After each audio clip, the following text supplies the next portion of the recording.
What happens when highly trained astronauts, people selected specifically for their observational skills and mental stability, encounter something they can't explain? And why do these accounts often disappear from official records? In 1963, Mercury astronaut Gordon Cooper tracked an unidentified object on radar before watching it land on a dry lake bed. In 1981, cosmonaut Kovalyonok observed an object that split in two before vanishing.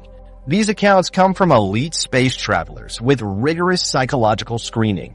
What drives seasoned professionals to risk their reputations by reporting such encounters? And what about the Apollo 11 crew's mysterious bogey report that NASA initially classified? The stories continue to challenge our understanding of what's truly out there, the unique perspective of space explorers.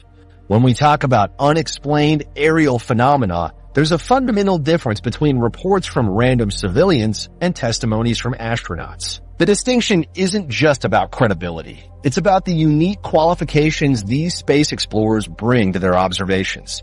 Astronaut selection begins with a process that eliminates all but the most exceptional candidates.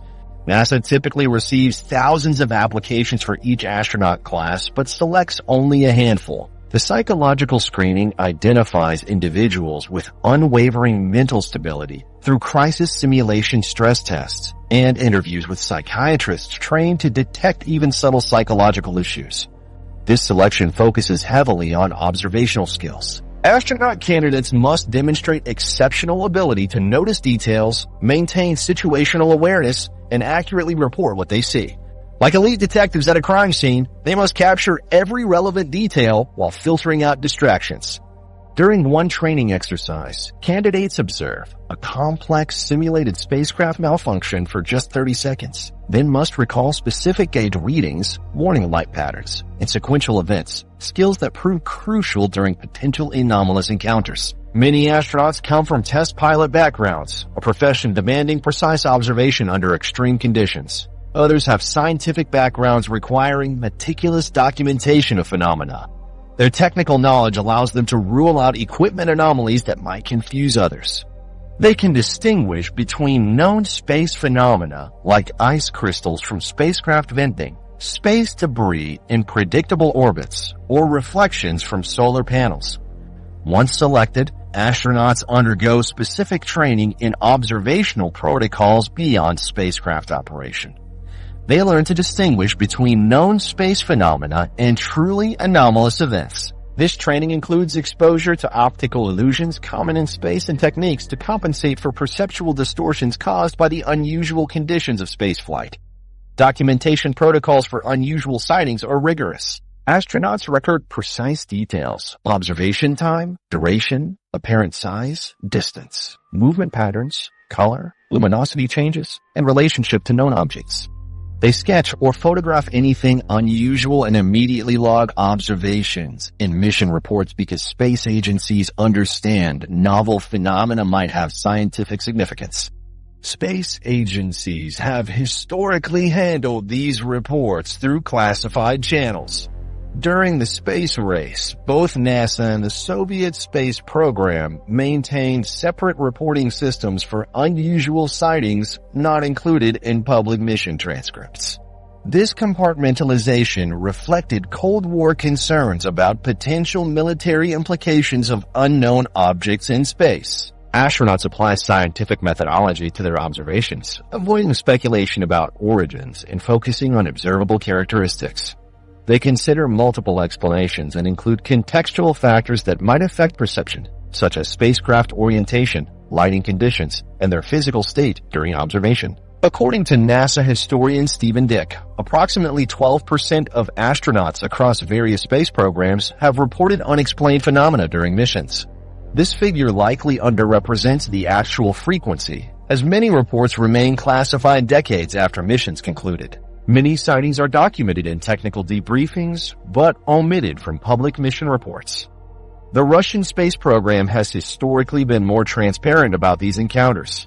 Cosmonaut accounts of unexplained phenomena appear more frequently in official mission documentation, though still with careful scientific language. This difference likely reflects different institutional cultures rather than differences in actual observations. These accounts are significant because they come from individuals specifically selected for objectivity and reliability. Astronauts understand space physics and optical phenomena at an expert level, while maintaining analytical thinking even in life-threatening situations. Consider the professional risk when astronauts report these encounters. Their careers depend on being perceived as reliable, rational observers. Making claims about unexplained phenomena potentially jeopardizes their professional standing, creating a reporting bias likely to suppress rather than exaggerate unusual encounters. When they document unexplained phenomena despite these risks, it suggests they believe the observations have genuine significance. The combination of psychological stability, observational training, technical knowledge, and professional risk creates a witness profile of exceptional reliability. While this doesn't automatically validate every unexplained sighting, it means we should pay particular attention to phenomena that puzzled these qualified observers. Perhaps most compelling is the consistency across different space programs, time periods, and individuals. Despite coming from different countries and backgrounds, certain patterns emerge in descriptions of unexplained phenomena, particularly regarding movement patterns that defy known physics and technology. One such pattern involves objects displaying instantaneous acceleration from stationary positions, something we'll explore in greater detail when examining specific cases. With this context established, let's examine our first chronological case from 1963, an encounter reported by one of America's original Mercury astronauts during the height of the space race. Gordon Cooper's experience stands out for both the unusual nature of what he observed and the multiple forms of evidence that supported his observation. Gordon Cooper's 1963 Green Visitor, May 15, 1963. The Mercury Atlas 9 mission launches from Cape Canaveral, carrying astronaut Gordon Cooper into orbit. Cooper was one of the original Mercury 7, the first American astronaut selected in 1959. Before NASA, Cooper served as a fighter pilot in the United States Air Force, where he earned a reputation for precision, attention to detail, and by-the-book flying. His colleagues described him as methodical and technically meticulous, someone who reported facts exactly as he observed them without embellishment. The mission, designated Faith 7, required Cooper to remain in orbit for over 34 hours, completing 22 orbits around Earth, the longest American space mission at that time and the final Mercury program flight. Cooper's primary task involved assessing extended space flight's effects on the human body, gathering crucial data for the upcoming Gemini and Apollo programs. He also conducted scientific experiments, tracking a 6-inch xenon-equipped sphere and deploying a fluorescent orange mylar balloon to measure orbital gravitational differences. Cooper piloted the cramped Mercury capsule completely alone. Unlike modern spacecraft with sophisticated computers, his capsule demanded constant manual monitoring. He managed life support systems, flight controls, and experimental equipment while battling isolation in the void of space. The mission's technical demands tested every aspect of his training and focus. During one of his orbits, Cooper's concentration shifted when his radar detected an anomalous object. This unexpected reading wasn't part of any mission plan or scheduled satellite encounter. The radar showed something substantial approaching his spacecraft something, returning a clear signature on his instruments. Cooper then visually confirmed what the radar had detected, observing a greenish object through the spacecraft's window that matched the position indicated by his instruments. He noted its metallic appearance and that it was larger than typical space debris. According to his later accounts, the object moved deliberately, approaching his spacecraft before moving away again. Drawing on his test pilot training, Cooper documented specific details, the object's color, approximate size, and movement patterns that suggested controlled flight rather than the predictable trajectory of orbital debris. The object maintained a consistent distance for a period before eventually moving away and disappearing from both visual observation and radar tracking.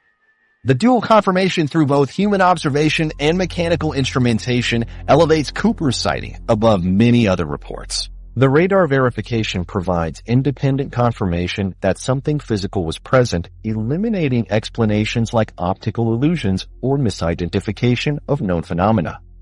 Radar systems operate by sending radio waves that bounce off solid objects and return to the receiver.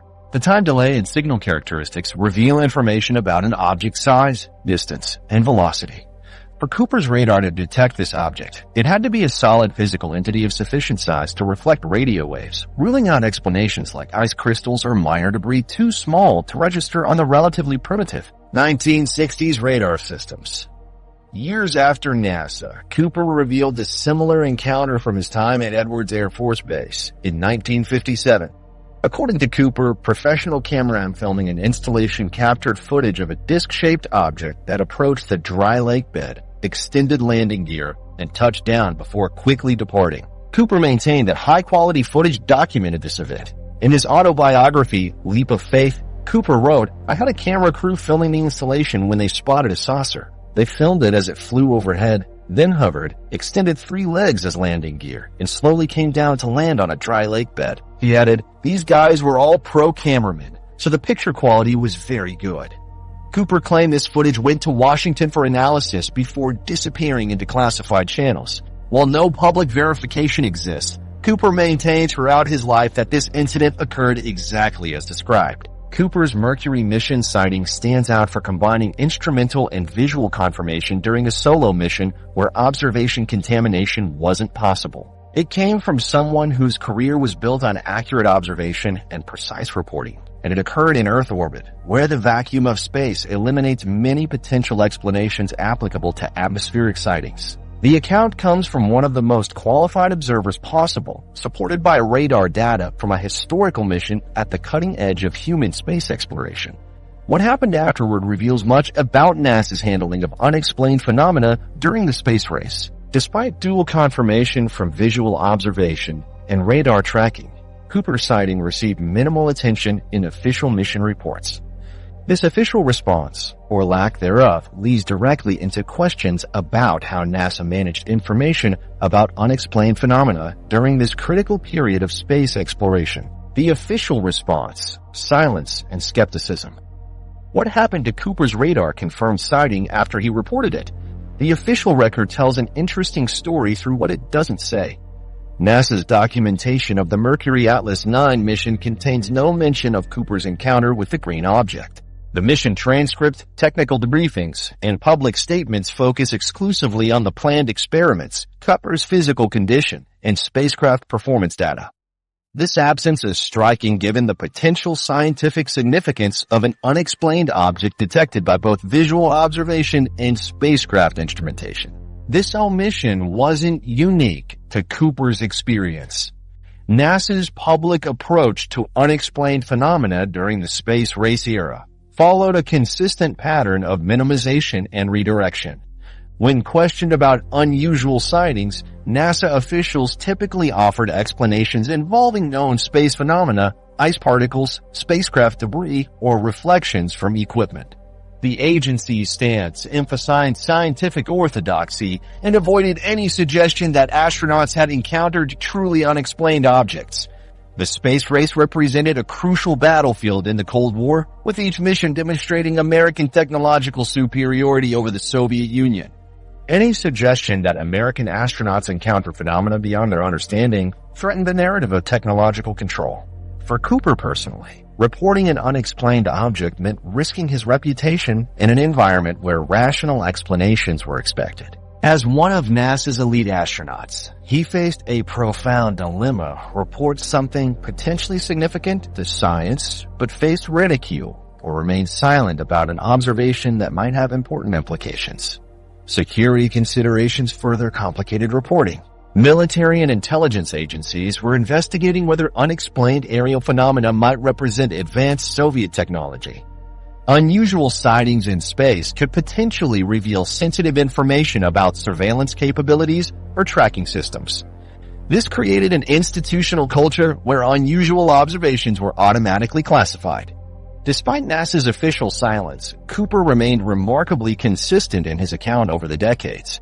In interviews from the 1970s through the early 2000s, Cooper maintained the essential details of his experience: the radar detection, the visual confirmation, and the controlled movements of the object. The consistency of his testimony across multiple decades suggests he genuinely believed he had witnessed something significant enough to discuss it publicly.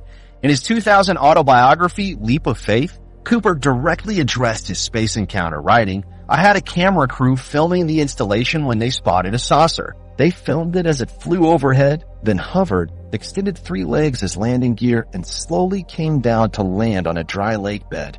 While this passage refers to his earlier Edwards Air Force Base sighting rather than his space mission, it demonstrates Cooper's willingness to document these experiences in his official memoir. Cooper's later public statements about incidents like Roswell complicated his credibility in the scientific community. In the 1990s and early 2000s, Cooper expressed his belief that the Roswell incident involved extraterrestrial technology that the government had concealed. These broader claims went beyond his personal observations, moving from first-hand testimony into speculation about classified information. This evolution in Cooper's statements created a challenge for evaluating his Mercury mission experience. Scientists could separate his first-hand, instrumented observation from his later assertions. However, for many in the public and media, these distinctions blurred, making it easier for skeptics to dismiss both. Other astronauts reported similar phenomena. James McDivitt, commander of Gemini 4, photographed an object he described as having a cylindrical shape with an antenna-like appendage.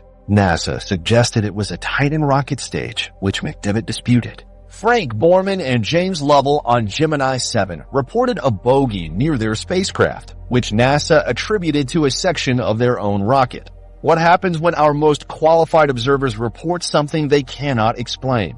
These incidents reveal how NASA managed unexpected observations during the early space program.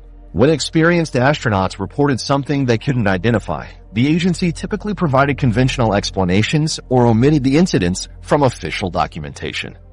The handling of Cooper's sighting fits within a broader historical pattern of institutional reluctance to publicly engage with unexplained phenomena. This reluctance reflected complex priorities, maintaining scientific credibility, managing Cold War messaging, and avoiding topics that might distract from mission achievements. Cooper's experience reveals something important about how institutions manage information that challenges prevailing paradigms, even from trusted sources. His radar-confirmed sighting was precisely the type of observation that warranted scientific investigation. It involved multiple detection methods, was observed by qualified witness, and occurred in controlled conditions. Yet the institutional response was to minimize its significance. This pattern of reluctance continued long after Cooper's mission. As we move to our next case from 1981, we see how another qualified observer, this time from the Soviet space program, encountered something that seemed to defy conventional physics, and how the different institutional context of the Soviet space program led to a markedly different approach to documenting the experience. Cosmonaut, Kovalyonok's Impossible Physics. May 14, 1981. While orbiting Earth aboard the Soviet space station Salyut 6, cosmonaut Vladimir Kovalyonok was performing his daily exercise routine. The Soviet space program required cosmonauts to exercise several hours daily to combat muscle and bone deterioration in microgravity. As Kovalyonok completed a session on the treadmill, he glanced through one of the station's portholes.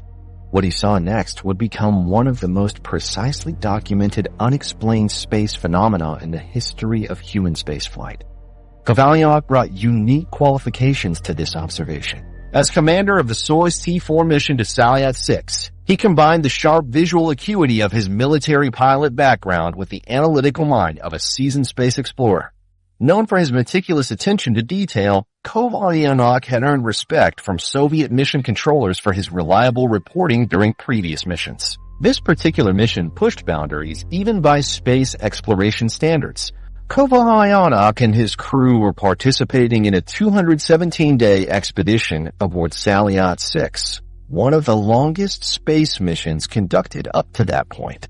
The extended duration gave them unprecedented opportunity to observe Earth and space from orbit conducting numerous scientific experiments while monitoring their physical responses to prolonged spaceflight. On this particular day, as the space station passed over South Africa heading toward the Indian Ocean, Kovalyonok's attention was drawn to something outside the station that didn't belong there. Through the porthole, he observed an elliptical object with a brilliant golden hue moving alongside the space station. In the stark black of space, this luminous anomaly stood out with startling clarity.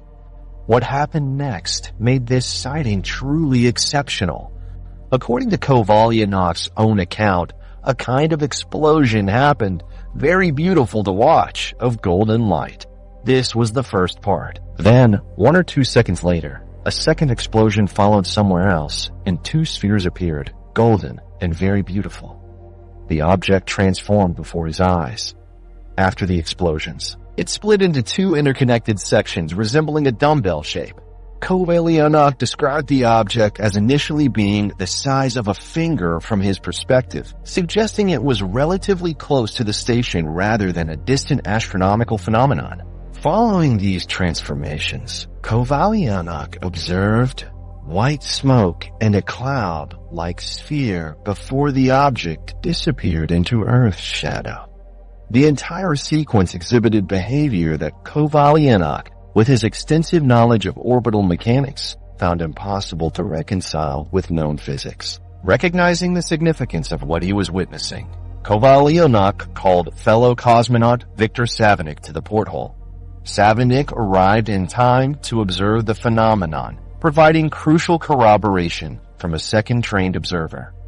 This turned the incident from a single witness account into a confirmed observation by multiple qualified observers. Kovalyonok would later emphasize this point, stating, "It was probably a UFO, but it was definitely not mysticism. 2 people watched it at the same time." The cosmonauts immediately reported their observation to mission control, following standard procedure for documenting unexpected phenomena. The event occurred too quickly for them to photograph the object, a common challenge with such transient phenomena. Despite the lack of photographic evidence, the detailed, consistent accounts from both cosmonauts established this as one of the most credible unexplained observations in space history. The incident gained additional significance because it wasn't merely visual. Kovalyonok later revealed that specialists on Earth registered a considerable radiation emission on the same day as the sighting. This radiation anomaly provides critical scientific weight to the observation, suggesting that whatever the cosmonauts observed had tangible physical properties detectable by instruments. The correlation between visual observation and this independently measured radiation data strengthens the case for a genuine anomaly.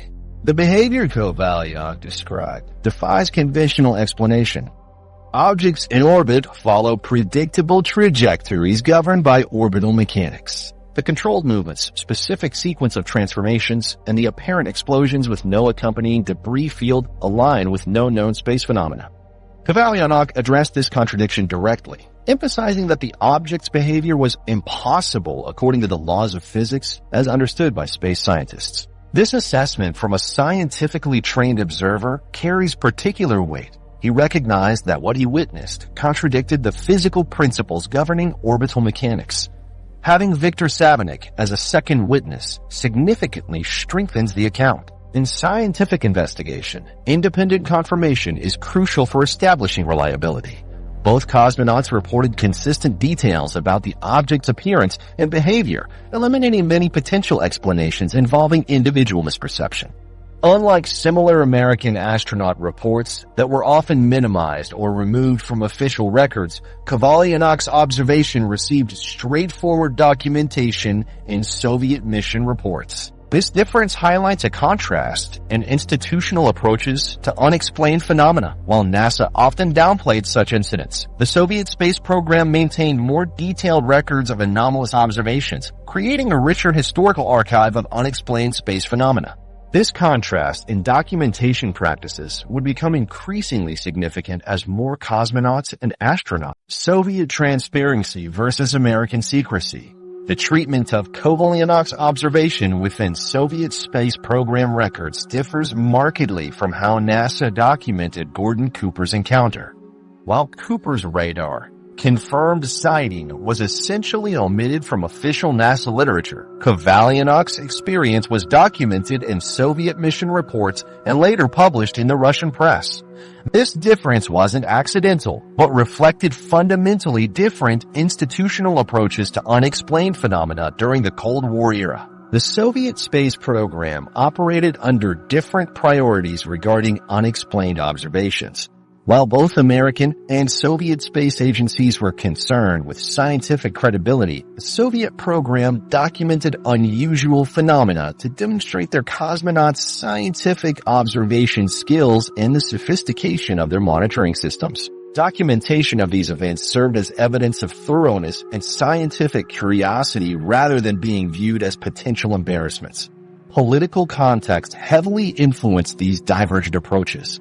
NASA operated in an American environment where scientific orthodoxy connected to national security. Unexplained phenomena risked undermining public confidence in America's technological superiority.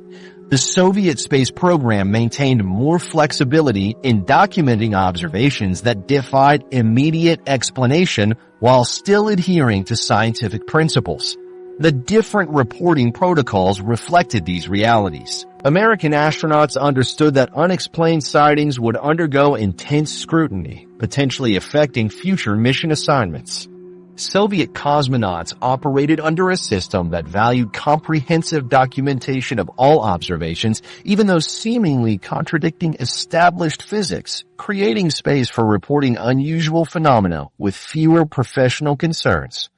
Several Soviet cosmonauts reported anomalous observations. Cosmonaut Viktor Afanasyev described encountering an object that didn't have an artificial origin during a 1979 mission, noting its changing colors and direction.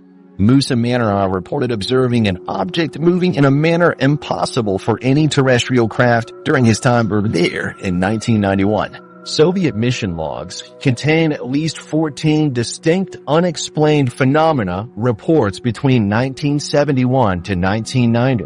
Compared to only 2 officially acknowledged in NASA documentation during the same period. The Soviet scientific approach to these reports emphasized documentation while maintaining scientific caution about interpretation. This allowed observations to enter the scientific record without requiring immediate categorization. American scientific institutions typically avoided acknowledging such reports or quickly supplied conventional explanations, even when the observing astronauts disputed these interpretations. Kovalyonok's account received attention due to its multiple elements: visual observation by 2 cosmonauts, reported radiation anomalies, and the object's transformation. Soviet mission documentation included these details without forcing them into existing categories of known phenomena, preserving the scientific value of the observation by recording its anomalous characteristics. The Soviet press treatment further illustrates the difference. Soviet publications would include cosmonaut reports of unexplained phenomena as part of broader mission coverage. American media typically omitted similar astronaut experiences or framed them within conventional explanations, contradicting what the astronauts themselves reported.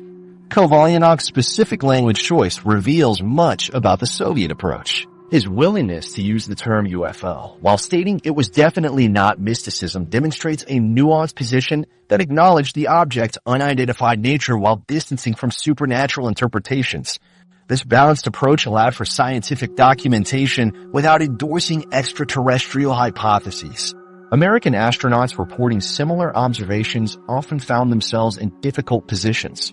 They avoided terms like UFO due to professional stigma, relying instead on technical descriptions that obscured truly anomalous aspects of their observations.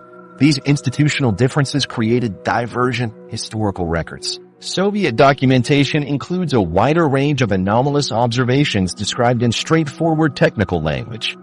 NASA's official record contains fewer unexplained incidents, with those documented typically fitted into conventional explanations regardless of astronaut disagreement. Both American astronauts and Soviet cosmonauts underwent similarly rigorous selection and training.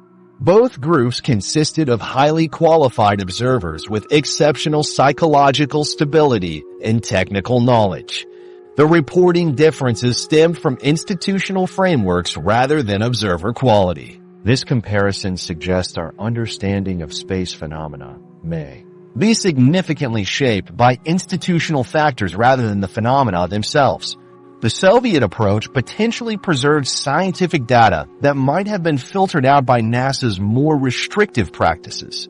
The Soviet willingness to publish these accounts didn't necessarily indicate endorsement of unconventional explanations. These differing documentation standards create a crucial context for evaluating subsequent cases. As we'll see in later examples, institutional transparency directly impacts both evidence quality and public trust in official explanations. The documentation differences established during the Cold War continue to influence how modern space agencies approach unexplained observations. As we move to our next case from the 1990s, we encounter fundamentally different evidence. Unlike Cooper's radar confirmation or Kovalyonok's visual observation, the STS-75 Tether incident provided something unprecedented. Video footage of unexplained objects in space broadcast live on NASA TV, creating a visual record analyzable by independent researchers rather than relying solely on astronaut testimony. The STS-75 Tether incident, caught on camera. February 1996 marked the launch of Space Shuttle Columbia on mission STS-75. The crew of 7 astronauts, led by Commander Andrew Allen and payload commander Franklin Chang Diaz, had one primary scientific objective: deploy and test the tethered satellite system. This mission aimed to study how a satellite could generate electricity by interacting with Earth's ionosphere while connected to the shuttle by 12-mile conductive tether.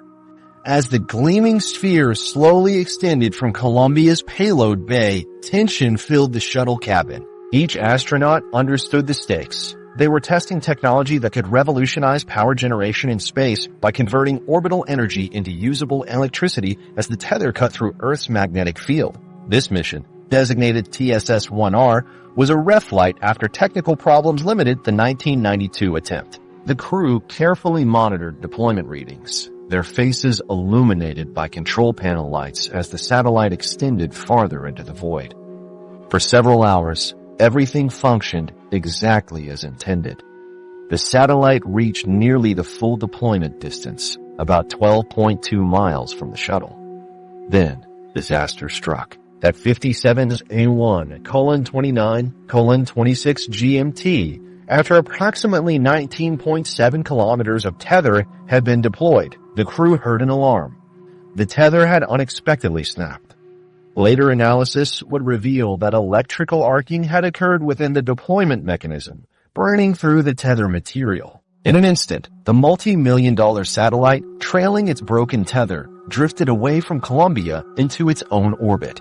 While this equipment failure was disappointing, what happened next transformed a routine mission mishap into one of the most discussed incidents in NASA history. As the tether floated away, Columbia's specialized low-light television and infrared cameras continued recording.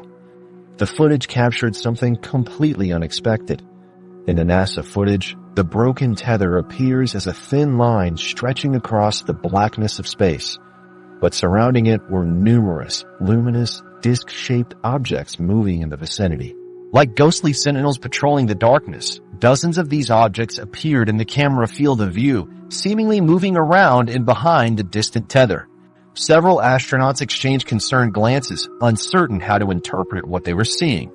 The objects displayed several striking characteristics. They appeared highly luminous against the black background, suggesting they were either self-illuminated or extraordinarily reflective. They moved in patterns inconsistent with orbital mechanics, stopping suddenly, changing direction, and moving at varying speeds. Many pulsed or changed brightness as they moved. Perhaps most remarkably, some objects seemed to move behind the tether despite being on the side facing the camera. This apparent passing behind the tether, which was 77 miles away from the shuttle, suggested either enormous size or proximity to the tether rather than the shuttle. The footage became even more compelling when the cameras zoomed in. As magnification increased, the objects maintained a consistent disc shape rather than pixelating or blurring as would be expected from small particles close to the camera. This preservation of clear definition under magnification suggested substantial size. NASA quickly offered an explanation. The cameras had captured ice particles or space debris illuminated by sunlight, appearing unusual due to camera effects, lighting conditions, and relative motion. These particles, according to NASA, were likely very small but appeared larger due to camera blooming, an effect where bright points of light appear larger than their actual size. This explanation satisfied many casual observers, but specialists identified several problems.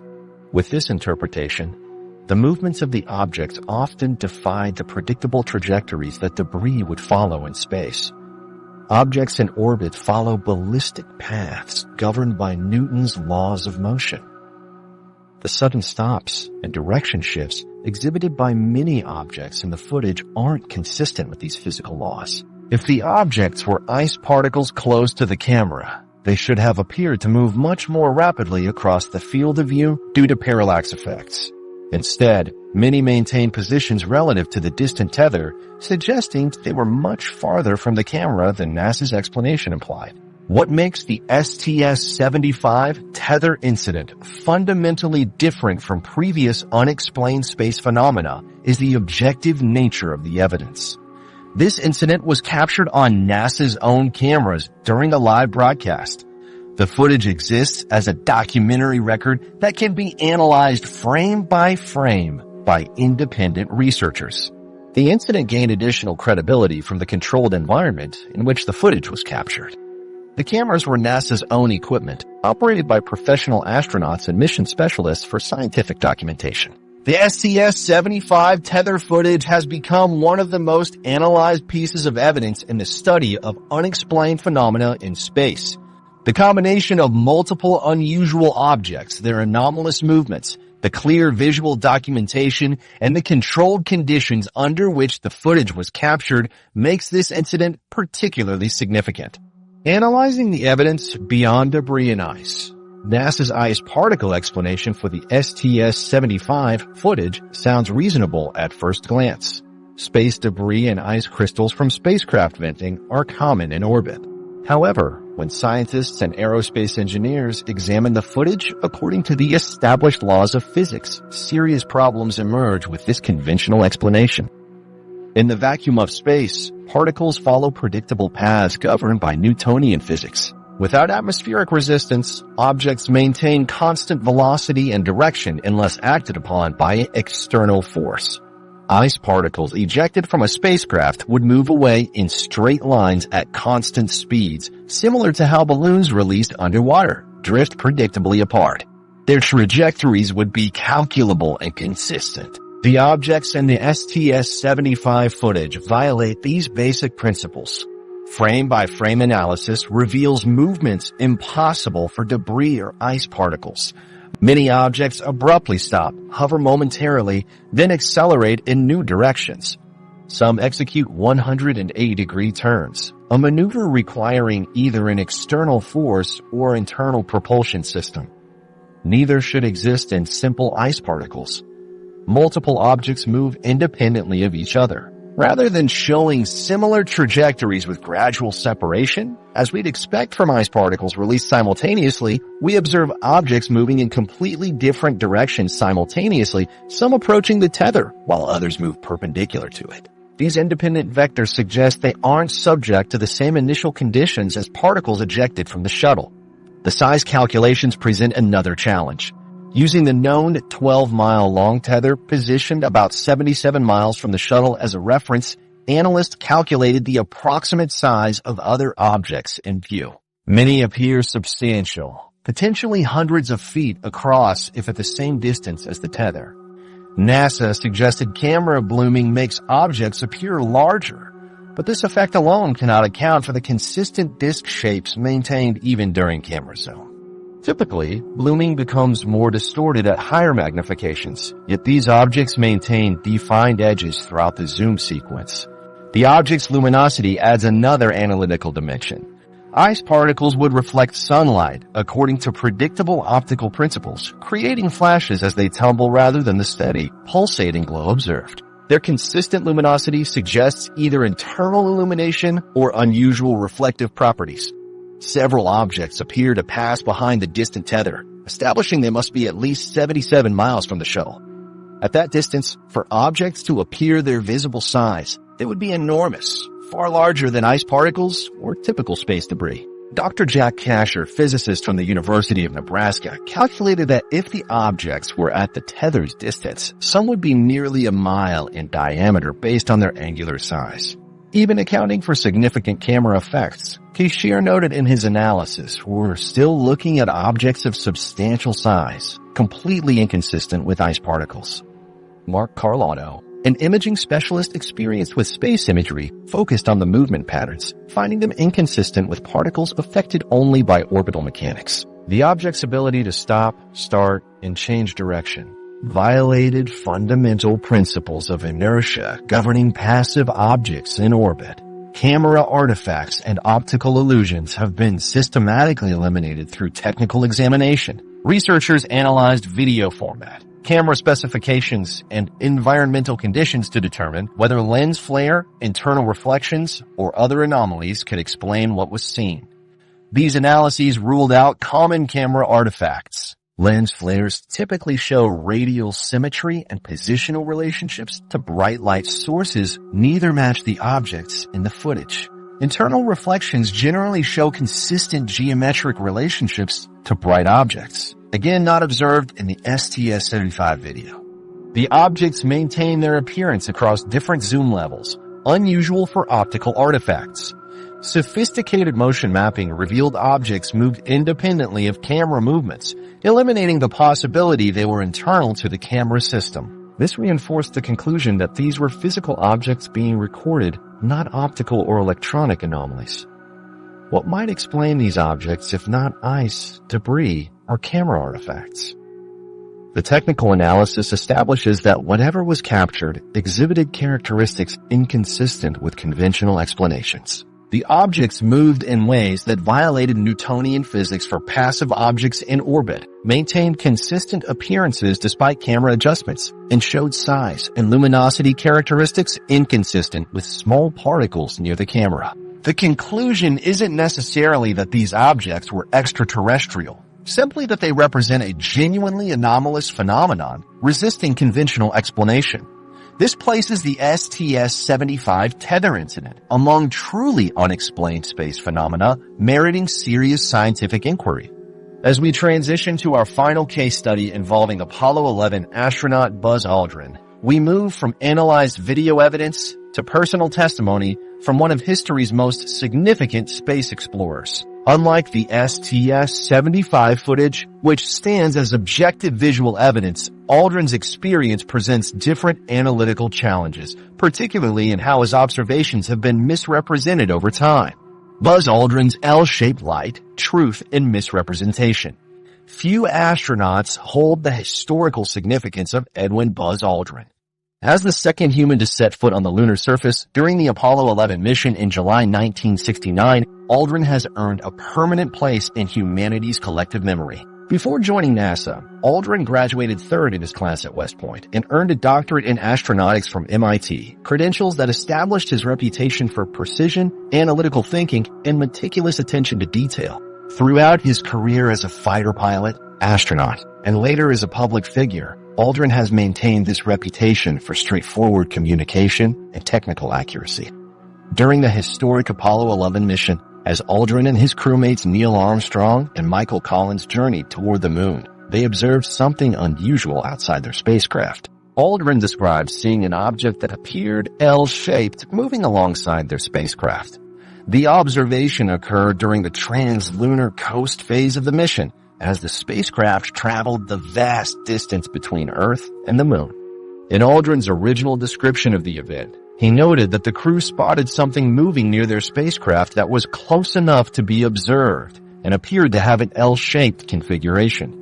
The crew discussed the object among themselves and with mission control, trying to determine exactly what they were seeing. This straightforward observation, made by one of the most qualified observers possible during one of history's most carefully documented missions, should have remained a documented observation of an unusual but explainable phenomenon. Instead, Aldrin's simple report has morphed into spectacular claims of alien encounters through years of media distortion, like a game of telephone where each retelling grows more fantastical than the last. The distortion reached its peak in April 2018, when British tabloid The Daily Star published an article claiming Aldrin had passed a lie detector test, confirming alien spacecraft encounters during Apollo 11.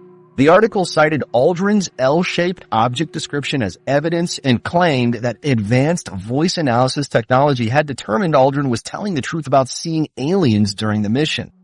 This sensationalized version spread rapidly across the internet. These stories omitted a crucial fact. Aldrin himself has consistently provided a prosaic explanation for what he and his crewmates observed.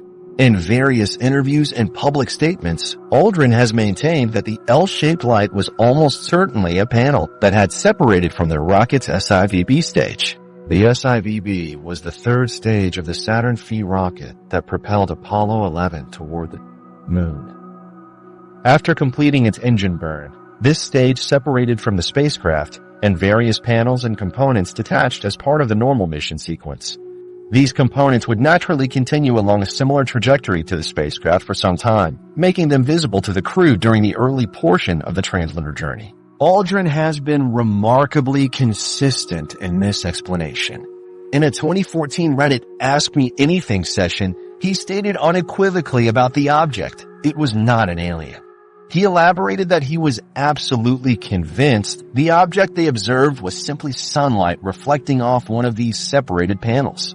This explanation aligns perfectly with the known physics of spaceflight and the documented separation of components during Apollo missions. Regarding the lie detector test claims, Aldrin's spokeswoman Christina Korp directly addressed them. This is bogus and we don't know where it came from. The supposed Institute of Bioacoustic Biology had never actually tested Aldrin, and their methodology is considered pseudoscience by legitimate researchers. The misrepresentation of Aldrin's experience demonstrates a troubling pattern in how unusual observations by astronauts are handled in public discourse. Rather than treating these observations with scientific rigor, media outlets extract selected quotes, remove context, and fabricate dramatic narratives that bear little resemblance to the original accounts. This pattern of distortion creates significant problems for the serious study of genuinely unexplained phenomena. When credible observations by qualified individuals like Aldrin are sensationalized beyond recognition, it becomes increasingly difficult to separate legitimate unexplained phenomena from manufactured mysteries. Aldrin's experience with media misrepresentation highlights the challenges faced by astronauts who report unusual observations. Even when they provide clear, rational explanations based on their technical knowledge and direct experience, their words can be twisted to support predetermined narratives about alien encounters. This creates a powerful disincentive for other astronauts to discuss unusual observations publicly. Unlike Gorton Cooper's radar-confirmed sighting or the STS-75 Tether footage, Aldrin's observation has a straightforward explanation that he himself has consistently provided. The fact that his mundane explanation has been repeatedly rejected in favor of sensational narratives reveals more about human psychology and media incentives than it does about unexplained phenomena in space. As we transition to examining the unique challenges of perception in the space environment, Aldrin's case reminds us that before considering whether an observation represents something truly beyond our understanding, we must first ensure we're working the challenges of perception in space. The space environment presents unique perceptual challenges unlike anything experienced on Earth. Even the most highly trained astronauts must contend with physical and psychological factors that can alter what they see and how they interpret their observations. These challenges create a complex observational environment where distinguishing between genuine anomalies and perceptual artifacts requires careful analysis. The physical conditions of space create numerous opportunities for visual misinterpretation. In the vacuum of space, light behaves differently than in Earth's atmosphere. Without atmospheric diffusion, shadows appear darker and more defined, while illuminated surfaces appear exceptionally bright. This extreme contrast creates optical illusions where ordinary objects look unusual or distorted. The absence of atmospheric perspective makes distance perception particularly challenging, like viewing the world through a warped mirror, where familiar objects become unrecognizable. Radiation exposure adds another layer of complexity. In orbit and beyond, astronauts encounter various forms of radiation that interact directly with their visual systems. Cosmic rays passing through spacecraft walls and astronauts' bodies interact with the retina or visual cortex, producing distinctive visual phenomena. These interactions create what astronauts call light flashes, or shooting stars in their vision. Brief streaks, dots, or blobs of light occurring randomly in the visual field, even with closed eyes. Apollo astronauts reported seeing these flashes approximately every 3 minutes when trying to sleep. These internal visual events can be misinterpreted as external phenomena, especially during brief observations or high-stress situations, precisely the conditions under which many of our documented sightings occurred. The physiological impacts of microgravity significantly affect human vision. Bodily fluids redistribute toward the head and upper body, altering intraocular pressure and changing the eyeball shape. NASA has documented spaceflight-associated neuroocular syndrome, SANS, where astronauts experience changes to their optic nerves and retinas during extended missions, resulting in altered visual perception. These physical changes could explain certain aspects of Gordon Cooper's observations, where perception of size and distance might have been compromised. Our brains evolved to interpret sensory information using Earth's horizon and gravity as reference points. Without these cues, the brain creates new interpretative frameworks. During this adaptation, astronauts experience disorientation and perceptual errors as their brains attempt to process an environment fundamentally different from what they've evolved to understand. Psychological stresses further complicate perception. Extended periods in isolated, confined spaces alter sensory processing.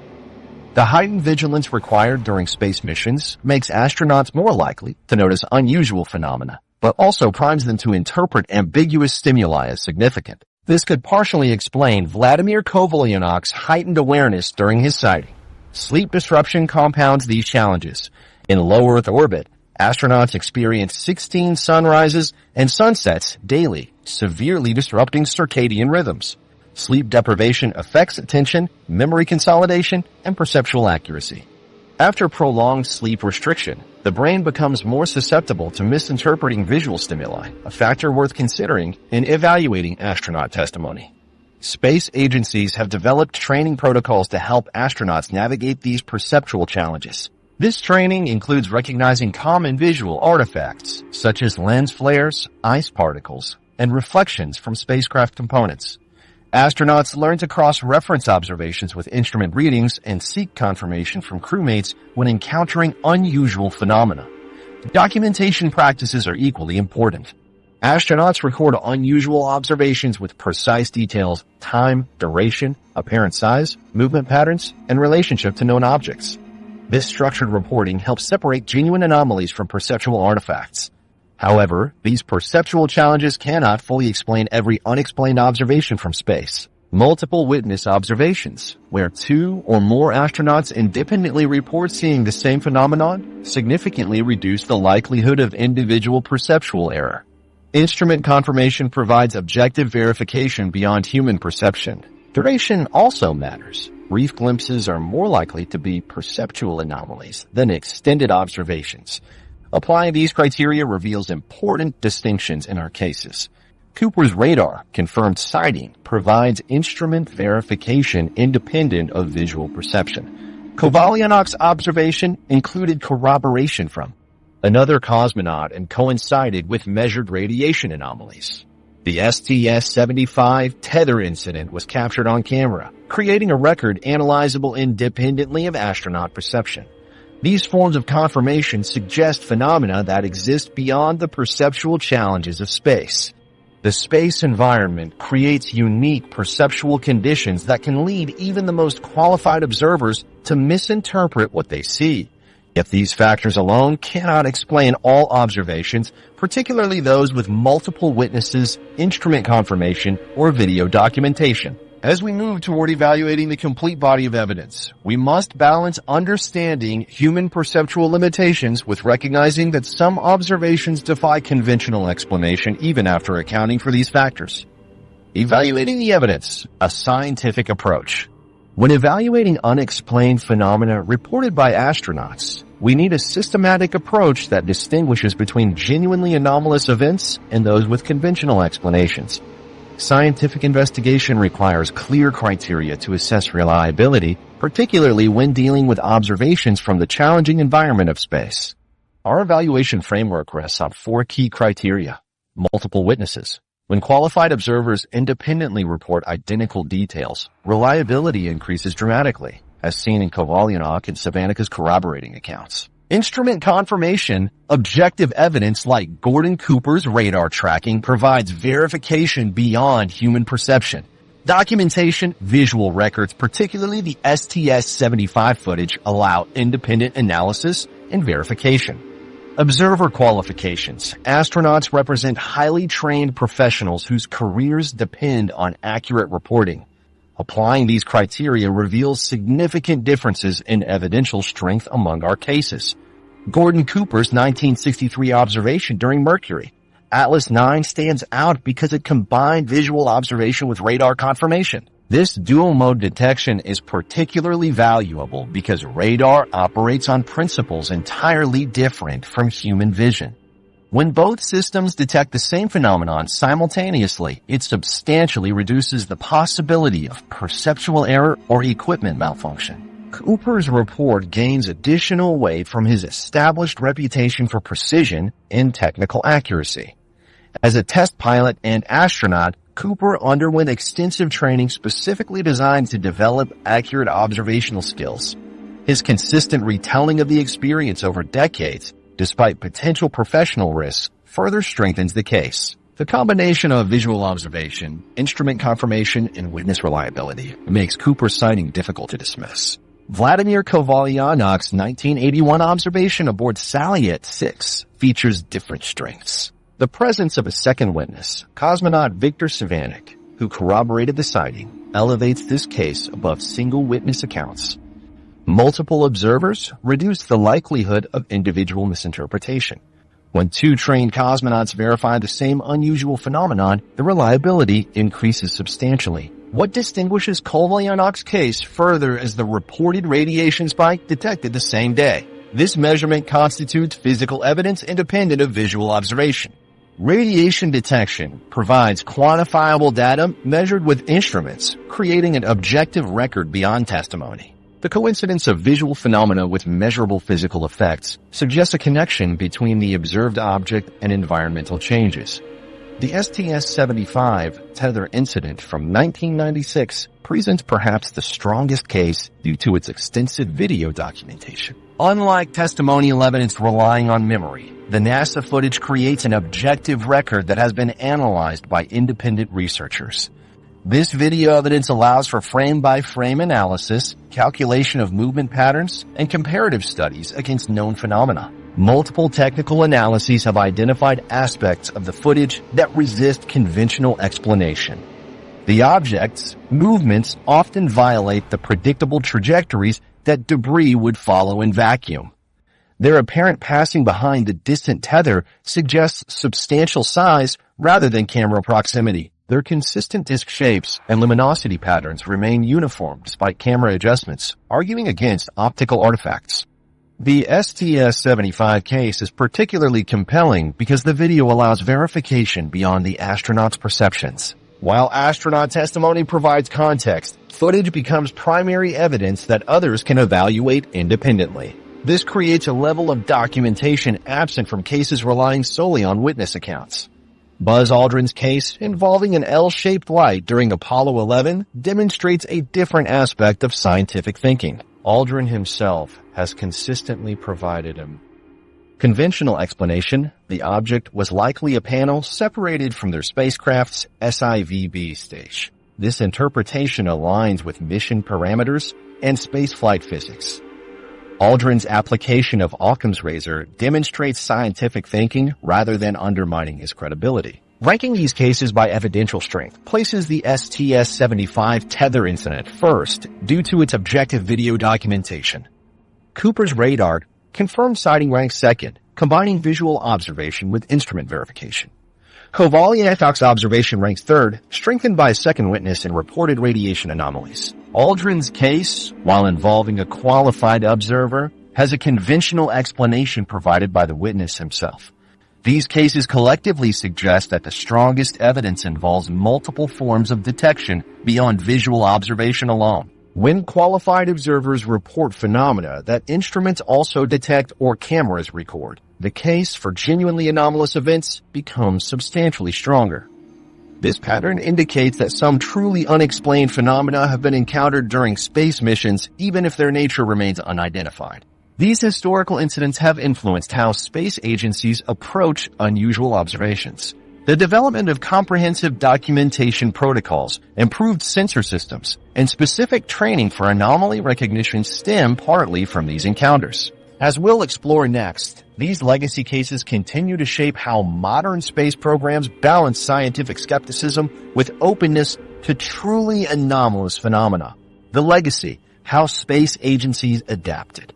The historical encounters we've examined didn't just provide compelling evidence of anomalous phenomena. They fundamentally altered how space agencies approach the documentation and investigation of unexplained observations. These incidents sparked significant operational changes that continue to influence space missions today. Prior to these high-profile cases, NASA and other space agencies lacked standardized protocols for documenting unexpected phenomena. Reports often depended on individual astronauts' initiative and varied widely in detail and format. Following incidents like Gordon Cooper's radar, confirmed sighting, and the STS-75 Tether event, space agencies implemented more formalized reporting structures. These protocols specified exactly what details astronauts should record: precise timing, duration, apparent size, movement patterns, color variations, and relationships to known objects. The evolution of reporting protocols reflects a shifting institutional approach. During the early space program, documentation procedures remained largely informal, with observations sometimes recorded in personal notes rather than official mission records. This led to inconsistent documentation and difficulties comparing observations across different missions. Modern protocols now specify multiple documentation methods, including verbal descriptions, sketches, photography, and correlation with instrument readings from multiple spacecraft systems. These changes represented a fundamental shift in how space agencies balance scientific skepticism with openness to genuine anomalies. The new protocols acknowledged that unexplained observations might have scientific value, even if they initially defied conventional explanation. By establishing clear documentation standards, agencies created a framework that preserved potentially valuable data while maintaining scientific rigor. During the space race era, Cold War politics heavily influenced how unexplained phenomena were handled. Concerns about national security and potential public panic created a pattern of institutional reticence that persisted for decades. Many astronauts who reported anomalies risked their professional reputations and credibility, yet they persisted in documenting what they witnessed. Modern space missions incorporate far more comprehensive monitoring systems. While Cooper's Mercury capsule had limited data collection capabilities, contemporary spacecraft carry sophisticated sensor arrays. The ISS, for example, utilizes multiple external HD cameras that continuously record the surrounding environment. High-definition cameras, infrared sensors, radiation detectors, and electromagnetic field monitors create a detailed record of conditions inside and outside the spacecraft. This expanded monitoring capability means visual observations can now be correlated with multiple independent data sources.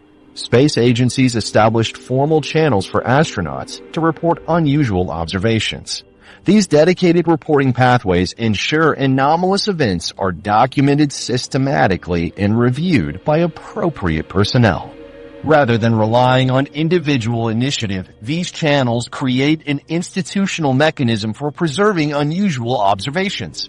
This approach balances scientific rigor with acknowledgement of the unknown, increased collaboration, between space agencies represents another important development.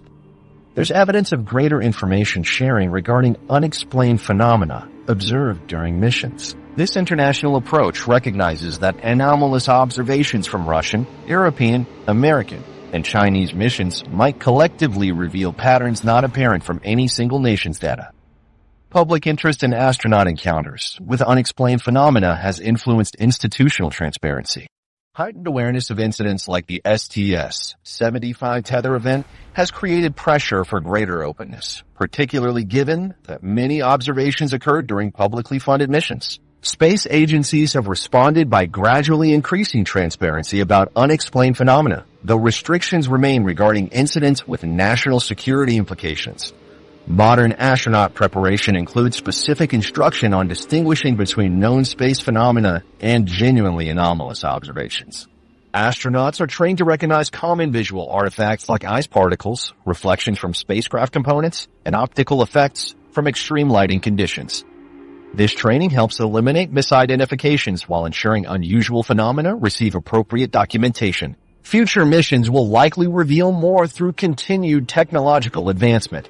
As space agencies deploy increasingly sophisticated equipment, higher resolution cameras, more sensitive radiation detectors, advanced radar systems, and AI analysis tools, they'll capture more detailed data about anomalous phenomena. Long-duration missions to the Moon, Mars, and beyond will provide extended observation periods in different environments. The legacy of these historical incidents has been a gradual shift toward more systematic approaches to documenting unexplained phenomena in space. While maintaining scientific rigor, space agencies have developed frameworks that acknowledge the potential significance of observations that defy immediate explanation. This balanced approach preserves valuable data while avoiding premature conclusions. The significance of astronaut testimonies becomes clearer when we consider their unique position as observers. These individuals represent perhaps the most qualified witnesses possible, combining technical knowledge, observational training, psychological stability, and direct experience with the space environment. Their collective testimonies provide a foundation for understanding unexplained phenomena in space, suggesting phenomena that warrant continued scientific investigation. Astronaut testimonies represent observations from individuals specifically selected and trained to notice and report accurately in space. These accounts deserve attention precisely because of who provides them, people chosen for their observational skills and psychological stability. These incidents remind us that space exploration continues to present genuine mysteries and offer a humbling perspective on the unknown universe. The strongest cases share multiple witnesses, instrument confirmation, consistent reporting over time, and resistance to conventional explanation. Their value isn't in proving alien visitation, but in expanding our cosmic understanding, inviting us to question what other wonders await